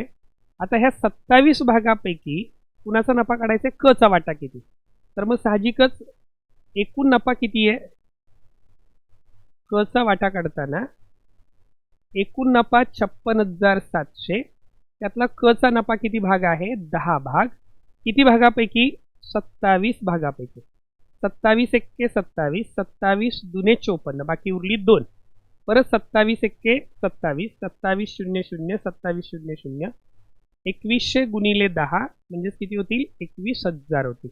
हे 2 शून्य आणि 10 वरचा 1 शून्य पुढे 3 शून्य येतील 21,000 हा कुणाचा वाटा असणार आहे क चा वाटा. पण पहिल्यांदा तुम्हाला काय करावं लागेल भांडवलाचं गुणोत्तर काढावं लागेल. भांडवलाचं गुणोत्तर काढण्यासाठी मी पहिल्यांदा 3-3 शून्य दिसत आहेत म्हणून ते 3 शून्य कट केले 120 135 150 त्यांना 15 भाग जातो म्हणजे 15 8 120 15 90 135 15 10 150 8 9 10 असं गुणोत्तर आलं. एकूण भाग किती झाले 8 अधिक 9 अधिक 10 8 9 17 17 10 27 मग 27 भागापैकी क चा वाटा किती भाग आहे तर क चा वाटा 10 भाग आहे. एकूण नफा किती आहे 56,700 पैकी 27 भागातले 10 भाग 27 पैकी 10 भाग म्हणजेच 10/27 ने 56,700 ला गुणायचं तुम्हाला क चा वाटा मिळेल. समजा तुम्हाला अ चा वाटा काढायचा असता तर 56,700 गुणिले 8/27 केला असतं. समजा ब चा वाटा काढायचा असता तर 56,700 गुणिले 9/27 केला असता. पुढचा प्रश्न आहे 3 क्विंटल ज्वारीमधून हे थोडंसं हे झालं 3 क्विंटल ज्वारीमधून 3 किलोग्रॅम ज्वारी काढून घेतल्यास किती क्विंटल ज्वारी शिल्लक राहील. बघा 1 क्विंटल बरोबर 100 किलोग्रॅम असते. 1 क्विंटल बरोबर 100 किलोग्रॅम. मग 3 क्विंटल बरोबर किती झाले 3 क्विंटल बरोबर 300 किलोग्रॅम झाले. त्याच्यातली किती काढून घेतली 3 किलोग्रॅम काढून घेतली म्हणजे 297 किलोग्रॅम झाली. आता 297 पण खालचं उत्तर हे क्विंटलमध्ये आहे. परत क्विंटलमध्ये रूपांतर करायचं आहे तर तुम्हाला 100 ने भागावं लागेल. 100 ने भागलं की 2 घरं दशांश स्थळ मागे येईल 2.97 क्विंटल होईल. 297 भागिले 100 म्हणजे हे 2.97 क्विंटल असेल 2.97 क्विंटल. पुढचा प्रश्न आहे ताशी 6 किमी ठराविक अंतर धावून जाण्यास अला 50 मिनिटे लागतात. बघा, ताशी 6 किलोमीटर वेगाने, म्हणजे पहिला वेग दिलाय, ताशी 6 किलोमीटर वेगाने धावून जाण्यास वेळ दिलाय 50 मिनिटे लागतात. अंतर समान आहे. हेच अंतर ताशी 10 किमी वेगाने, म्हणजे वेग वाढवला. आता मला सांगा, ज्यावेळेला वेग वाढवतो, ज्यावेळेला या ठिकाणी वेग वाढवतो त्यावेळेला लागणारा वेळ आपोआपच कमी होणार आहे.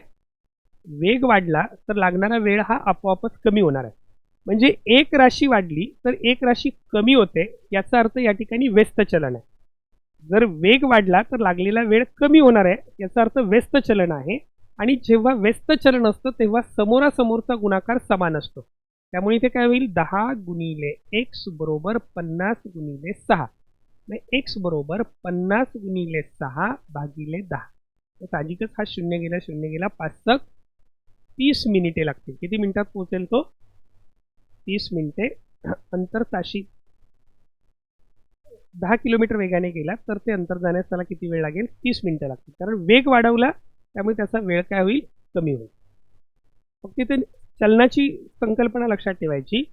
एक राशी वाढल्यास दुसरी राशी कमी होत असेल तर व्यस्त चलन असते, आणि जेव्हा व्यस्त चलन असते तेव्हा समोरासमोरचा गुणाकार हा समान असतो. त्यामुळे 10 गुणिले x बरोबर 50 गुणिले 6.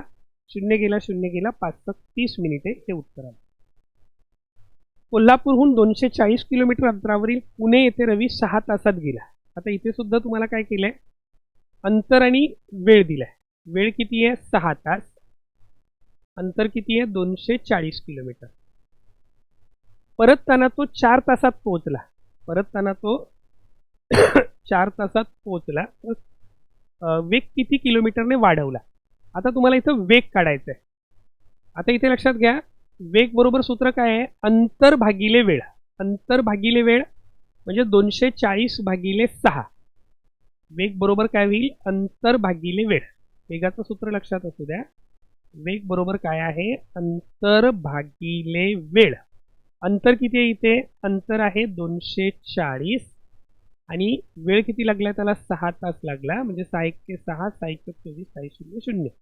म्हणजेच या ठिकाणी जो वेग आहे हा किती आहे? ताशी 40 किलोमीटर आहे. आता अंतराचा विचार करू नका. परतताना तो 4 तासात पोहोचला. म्हणजेच साहजिकच इथे मगाच्या उदाहरणाप्रमाणे वेळ कमी लागला याचा अर्थ त्याचा वेग वाढला असेल. तो वेग समजा आपण x किलोमीटर आहे. लवकर पोहोचला याचा अर्थ तो जास्त वेगाने आला असेल. आता इथे बाकी तुम्ही फक्त वेग काढा. 240 किलोमीटर अंतरावरील पुणे येथे रवी 6 तासात पोहोचतो. म्हणजे त्याचा वेग किती झाला? 240 भागिले 6. 40 किलोमीटर हा त्याचा वेग झाला.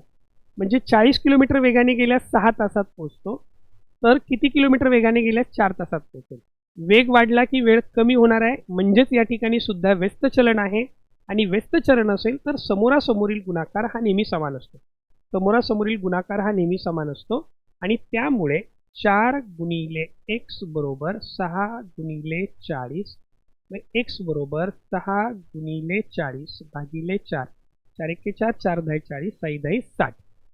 जाताना तो किती किलोमीटर वेगाने गेला असेल? ताशी 60 किलोमीटर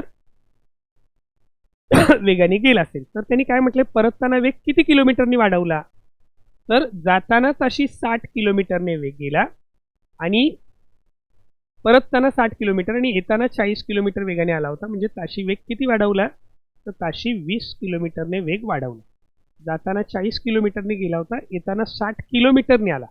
60 किलोमीटरने आला म्हणजे 60 वजा 40, 20 किलोमीटरने तो वेग त्यांनी वाढवला. पुढचा प्रश्न आहे, एक भिंत बांधण्यास 6 गवंड्यांना 14 दिवस लागतात, तर तीच भिंत 4 गवंडी किती दिवसात बांधतील? आता इथे बघा, इथे तुम्हाला गवंडी आणि दिवस दिलेत. 6 गवंड्यांना 14 दिवस, तर 4 गवंड्यांना किती दिवस विचारले? आता इथे सुद्धा जर गवंडी वाढले तर दिवसांची संख्या वाढेल की कमी होईल? जेवढे गवंडी वाढतील तेवढे लागणारे दिवस कमी होतील. गवंडी कमी झाले तर लागणारे दिवस वाढतील. लक्षात येतंय? 6 गवंड्यांना 14 दिवस लागतात, तर 4 गवंड्यांना किती दिवस लागतील? म्हणजे दिवस वाढतील. म्हणजे एक राशी कमी झालेली आहे, दुसरी राशी वाढते, म्हणजे व्यस्त चलन आहे. आणि जेव्हा व्यस्त चलन असतं तेव्हा समोरासमोरचा गुणाकार समान असतो. आपण काही जरी झालं तरी बऱ्याचदा तिरकस गुणाकार करून उदाहरण सोडवण्याचा प्रयत्न करतो. पण चलन ही संकल्पना समजून घ्यायची. एक राशी वाढली दुसरी राशी कमी होते, वाईस वर्षा. एक राशी कमी झाली दुसरी राशी वाढते, याचा अर्थ या ठिकाणी व्यस्त चलन आहे. आणि व्यस्त चलन असते त्यावेळेला समोरासमोरचा गुणाकार समान असतो. 4 गुणिले x बरोबर 6 गुणिले 14. x बरोबर 6 गुणिले 14 भागिले 4. बे दुने 4, बे त्रिक 6, बेके बे, बेसती 14, 3 सत्ता 21 दिवस लागतील.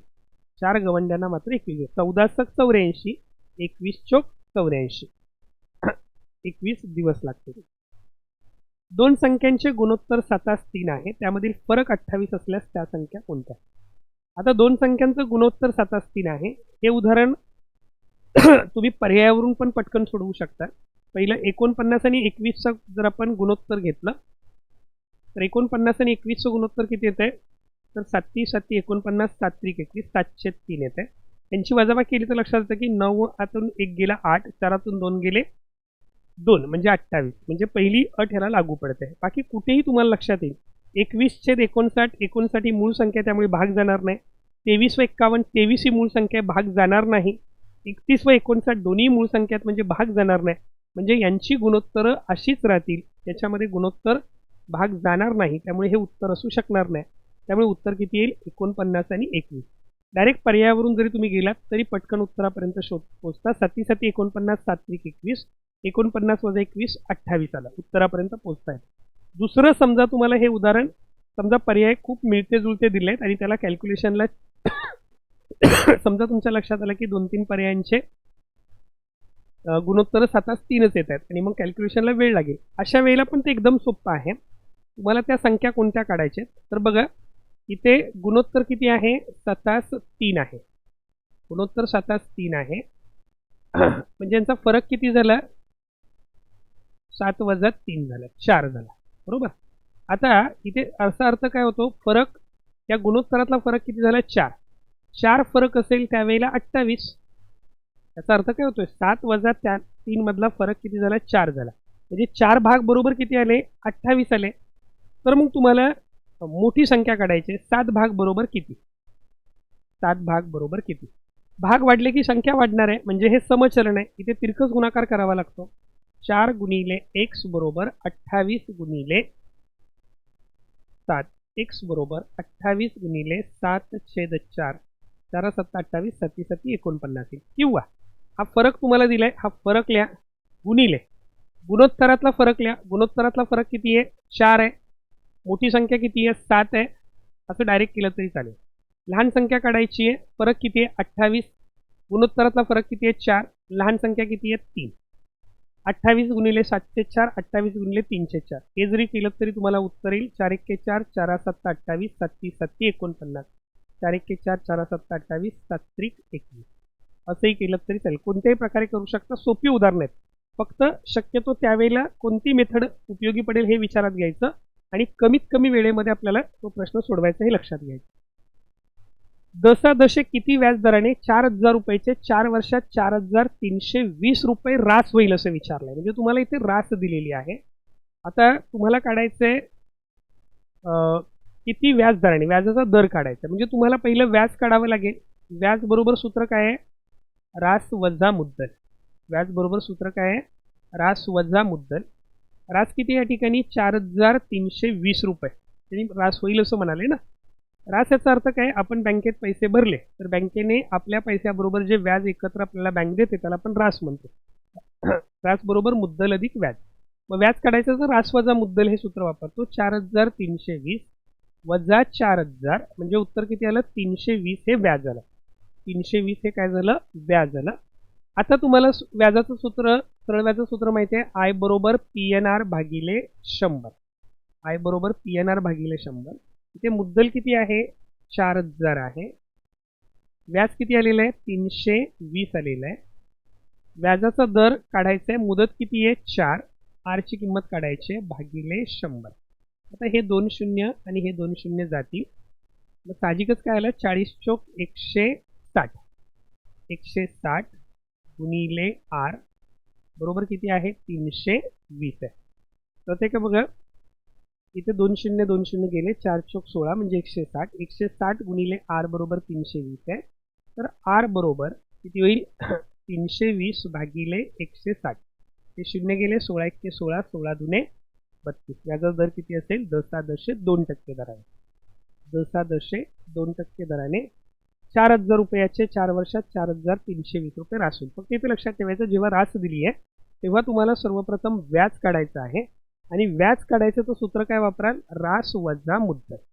जर व्याज काढायचं आहे तर सूत्र काय वापराल रास वजा मुद्दल. 4,320 वजा 4,000 बरोबर किती आला 320 आला. मग 320 बरोबर 4,000 गुणिले 4 गुणिले आर भागिले 100. हे 2 शून्य गेले 40 चोक 160.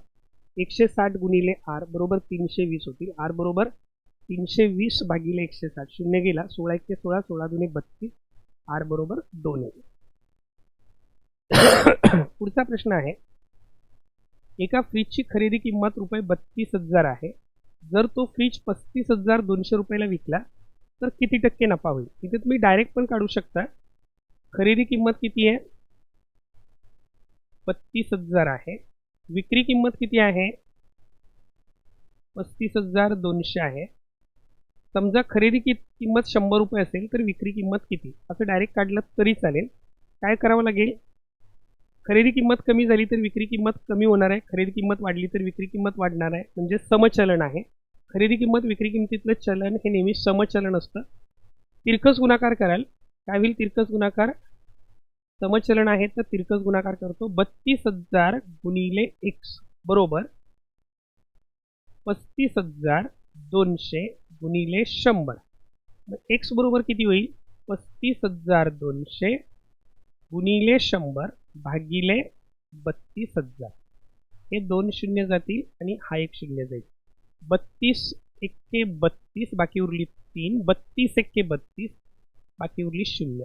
किती आली विक्री किंमत 110 रुपये आली. 100 रुपये खरेदी किंमत असताना विक्री किंमत 110 आली. म्हणजेच शेकडा नफा किती असणार आहे शेकडा नफा हा 100वर असतो. शेकडा नफा बरोबर 110 वजा 100. शेकडा नफा हा 10% असेल. शेकडा नफा किती असणार आहे 10%. असं डायरेक्ट तुम्ही सोडवू शकता. खरेदी किंमत 32,000 आहे विक्री किंमत 35,200 आहे. तर 100 रुपये खरेदी किंमत असताना विक्री किंमत किती हे काढायचं. खरेदी किंमत आणि विक्री किंमत यांचं गुणोत्तर नेहमी समचलनात असतं. त्यामुळे तिरकस गुणाकार केला. तिरकस गुणाकार केल्यानंतर x ची किंमत 110 आली. याचा अर्थ 100 रुपये खरेदी किंमत आहे तर विक्री किंमत 110 रुपये होते. याचा अर्थ 100वर मला 10 रुपये नफा मिळतोय. म्हणजे नफा किती टक्के झाला तर 10%. किंवा मग दुसरं तुम्हाला काय करावं लागतं लॉंग मेथडने पहिल्यांदा तुम्ही नफा काढाल. नफा किती होणार 35,200 वजा 32,000. नफा बरोबर विक्री किंमत वजा खरेदी किंमत. 35,200 वजा 32,000 किती झाला नफा 3,200 झाला. हा तुमचा नफा झाला. मग शेकडा नफा बरोबर सूत्र काय आहे शेकडा नफा बरोबर सूत्र आहे नफा छेद खरेदी किंमत गुणिले 100. नफा छेद खरेदी किंमत गुणिले 100. नफा किती आहे 3,200. खरेदी किंमत किती आहे 32,000 आणि गुणिले 100. इथे हे 2 शून्य हे 2 शून्य गेले. हा 1 शून्य गेला हा शून्य गेला. 32 एक्के 32 32 शून्य शून्य. शेकडा नफा किती आला 10%. असा केला तरी चालेल. त्याच्यामध्ये पहिल्यांदा नफा काढाल. नफा काढला की शेकडा नफा काढाल. शेकडा नफा काढताना सूत्र काय वापरायचं शेकडा नफा किंवा शेकडा तोटा हा नेहमी खरेदी किमतीवरच आकारला जातो. नफा छेद खरेदी किंमत गुणिले 100 म्हणजेच 3,200 छेद 32,000 गुणिले 100. उत्तर किती असेल 10% असेल. पुढचा प्रश्न आहे घर मालकाने घराचे मासिक भाडे 10% वाढवले. पूर्वीचे भाडे 350 रुपये असल्यास आत्ताचे भाडे किती. तर साहजिकच तुम्हाला वाढ किती झाली 350चा 10% ही वाढ काढावी लागेल.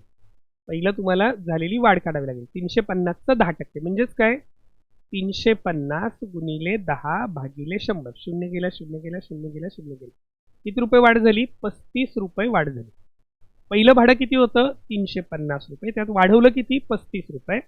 त्यामुळे नवीन भाडे बरोबर 350 अधिक 35. 5चे 5 5 आणि 3 8 3चे 3 385 रुपये. नवीन भाडं किती झालं असेल 385 रुपये. त्याच्या पुढे बघा एका संख्येपैकी 3 संख्यांचे मध्यमान 65 आहे. मध्यमान याचा अर्थ सरासरी. मध्यमान याचा अर्थ सरासरी. तीन संख्यांची सरासरी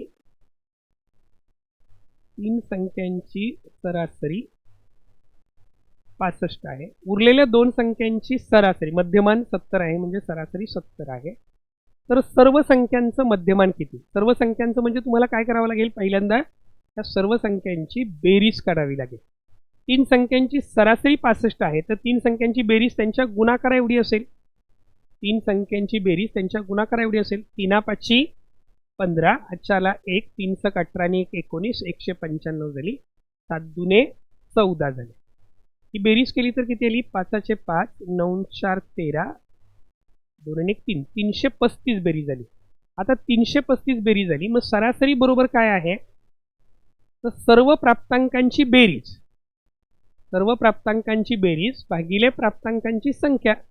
सर्व संख्यांची बेरीज किती आहे? 335 आहे. पहिल्या 3 आणि नंतरच्या 2 अशा 5 संख्या झाल्या. 5 1 5, 5 6 30, बाकी उरली 3, 5 7 35. सरासरी किती असेल? 67 असेल. तुम्हाला पहिल्यांदा काय करावं लागेल? तीन संख्यांची बेरीज काढावी लागेल, म्हणजे गुणाकार करावा लागेल. 62 × 3 195, 2 × 70 किती येतील? 140. बेरीज किती झाली? 335 झाली. 335 भागिले 5, उत्तर किती असेल? 67. 307 मध्ये 307 किती वेळा मिळवले म्हणजे उत्तर 3 येईल? 307 मध्ये 307 समजा x वेळा मिळवले तर उत्तर 3 येईल असं समजा. आता याच्यामध्ये शक्यतो एवढं सगळं करत बसण्यापेक्षा हे लक्षात ठेवायचं की उत्तर छेद किती आहे? 7 आहे. उत्तर 3 येते म्हणजे अंश किती व्हायला पाहिजे? 3 7 21 व्हायला पाहिजे. म्हणजे 3 मध्ये तुम्हाला किती वेळा 6 मिळवावे लागतील म्हणजे 21 होईल? तर 3 7 21 होतं, पण ऑलरेडी 3 आहेत म्हणजे साहित्रिक 18 मिळवावे लागतील. 18 मिळवावे लागतील म्हणजे 6 वेळा 307 मिळवावे लागतील म्हणजे उत्तर 3 येईल. हे तोंडी पण सोडवू शकता, पण तसं समजा लक्षात येत नसेल तर या पद्धतीने सोडवताना काय करायचं? 307 मध्ये किती वेळा म्हणजे x वेळा 307 मिळवले तर उत्तर 3 येईल असं म्हटलं. आता इथे तुमच्या लक्षात येईल याच्यातून मी 307 कॉमन काढले. शक्यतो असं वजाबाकीचं करत बसू नका, त्याच्यात जास्त वेळ जाईल. 307 कॉमन काढले तर इथे काहीच नाही म्हणजे 1 उरणार आहे आणि इथे x उरणार आहे. बरोबर किती आलं? 3 आलं. मग x + 1 बरोबर किती होईल? 3 गुणिले हे 307चं काय होणार आहे? या 307चं जे पक्षांतर आहे हे किती होणार आहे? 7/3 होणार आहे. हा 3 3 निघून जाईल. मग x + 1 बरोबर 7 आला म्हणजे x बरोबर 7 - 1, x बरोबर किती? 6 वेळा. लक्षात दे का बघा. आणि हे शॉर्टकटनी कसं लक्षात ठेवायचं? उत्तर 3 यायला पाहिजे. छेदात किती आहे? 3 7 21, छेदात 7 आहे म्हणजे जर 21 भागिले 7 झालं तर उत्तर 3 येणार आहे. मग इथे ऑलरेडी 3 आहेत, मग 3 मध्ये 18 मिळवल्यावर 21 येतं. 18 मिळवल्यावर म्हणजेच 18 भागिले 3 केलं तर 6 वेळा आपल्याला 307 मिळवावे लागतील. असं तोंडी सुद्धा तुम्हाला सोडवता यायला हवं. पुढचा प्रश्न आहे पदावलीवर आहे. 16 15 × 4 भागिले 20 अधिक 20 × 5 भागिले 10 वजा 13 × 5 भागिले 5. तर पहिलं आपल्याला माहिती आहे की बॉडमॉसच्या नियमाप्रमाणे पहिल्यांदा तुम्हाला भागाकार करावा लागेल. म्हणजे 15 × 4 छेद 20 अधिक 20 × 5 छेद 10 वजा 13 × 5 छेद 5. आता इथं तुमच्या लक्षात येईल 4 1 4, 4 5 20, 5 1 5, 5 3 15 म्हणजे किती आले? 3 आले. इथे 0 गेला 0 गेला, 5 2 10 आले. इथे 5 1 5 म्हणजे 13 आले. 10 3 13, 13तून 13 गेले 0. उत्तर किती येईल? पर्याय क्रमांक 4. फक्त इथे पहिल्यांदा भागाकार करायला म्हणजे 4/20 लिहिलं. परत आपण संक्षिप्त रूप दिलं. 4 1 4, 4 5 20, 5 3 15, 3 आलं. इथे 0 0 गेला, 5 2 10 आलं. इथे 5 1 5 13 आलं. 10 3 13, 13तून 13 गेले. उत्तर किती आलं? 0 आलं. पुढे बघा 2चा 0वा घात परत वजा 1/5चा संपूर्ण कंसाचा वर्ग, 3चा पहिला घात वजा 4चा 0वा घात संपूर्ण कंसाचा 1 बरोबर किती? तर आता याच्यामध्ये तुमच्या लक्षात येईल 2चा 0वा घात किती असतो? 1 असतो. कोणत्याही संख्येचा 0वा घात हा 1 असतो. 1चा कितवाही घात काय असतो? 1च असतो. संपूर्ण कंसाचा वर्ग. 3चा पहिला घात 3 आला. 4चा शून्यावा घात 1 आला आणि त्याचा पहिला घात आहे. तर याच्यामध्ये काय होणार आहे, एकातून 1 गेला 0, शून्याचा वर्ग 0च असेल, 3तून 1 गेला 2, 2चा पहिला घात, शून्याचा वर्ग 0, 2चा पहिला घात 2, त्यामुळे उत्तर किती असेल 2.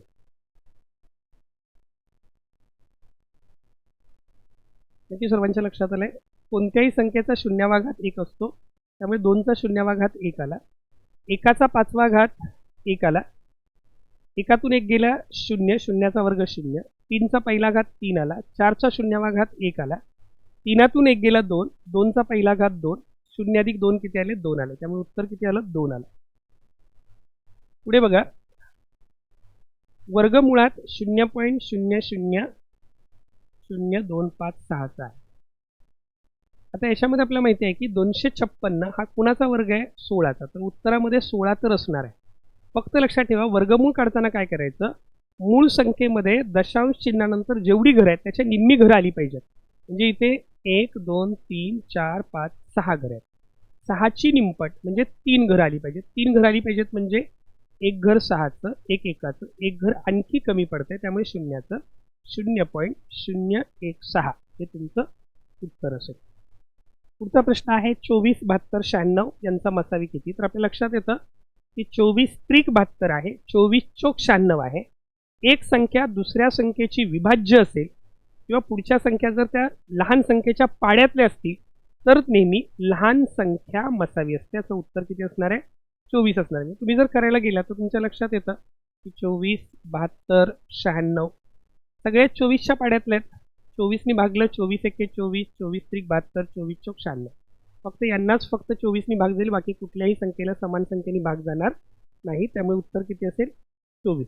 काय लक्षात ठेवायचं, एका लहान संख्येच्या पाड्यातल्या जर पुढच्या संख्या असतील तर लहान संख्या ही मसावी असते, त्याच्यामुळे उत्तर किती असणार आहे 24 असणार. पुढचं आहे 3952 भागिले 52 करायचं आहे. आता या ठिकाणी लगेच 52चा पाडा 5 असला पाहिजे असं टेन्शन नाही घ्यायचं, कारण सुदैवाने ती समसंख्या आहे, म्हणजे तुम्हाला पहिला भाग 4नी घालवता येईल. 13 चोक 52,